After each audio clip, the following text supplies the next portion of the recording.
Vietnam wasn't the only country in turmoil. Mao Zedong launched a cultural revolution in China, while tensions between Israel and surrounding Arab countries exploded into the Six-Day War. As chairman and head of state, Mao embarked on a headlong program to erase every trace of traditional Chinese government and culture. The Cultural Revolution's founding principles were constructive criticism and questioning of those in authority. The so-called Cultural Revolution created a mass army of radical Maoist students known as the Red Guards, who kept the country in a state of perpetual revolution. When the activities of the Red Guards assumed the dimensions of anarchy, Mao turned to the military to regain control. The ideas espoused by the revolution produced a mass personality cult, and the image of Mao Zedong appeared everywhere in both public and private places. His Little Red Book, Quotations from Chairman Mao, was read, studied, and pored over by virtually every man, woman, and child in China.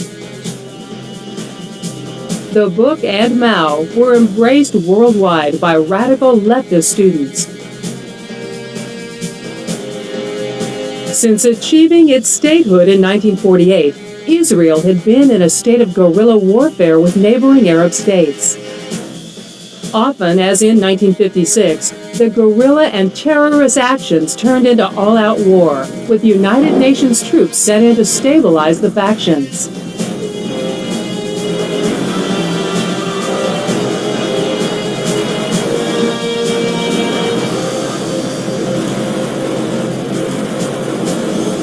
In 1967, Egypt's President General Gamal Abdel Nasser demanded the removal of UN forces.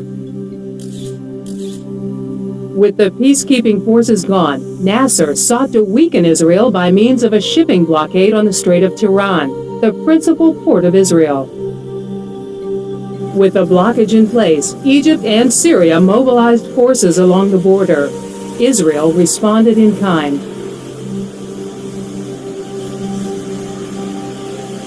Both sides seemed to brace for yet another round of guerrilla warfare. But Israel stunned the Arabs by launching a massive air attack on some 24 Arab airfields, destroying more than 400 Egyptian, Syrian, and Jordanian aircraft on the ground. While the airstrips were bombed, Israeli General Moshe Dayan led ground forces which invaded the Sinai Peninsula, Jerusalem's Old City, Jordan's West Bank, the Gaza Strip, and the Golan Heights. Israel now claimed these lands. It was a quick and decisive victory for Israel, whose actions said to the Arabs and the world at large, "We are no longer victims."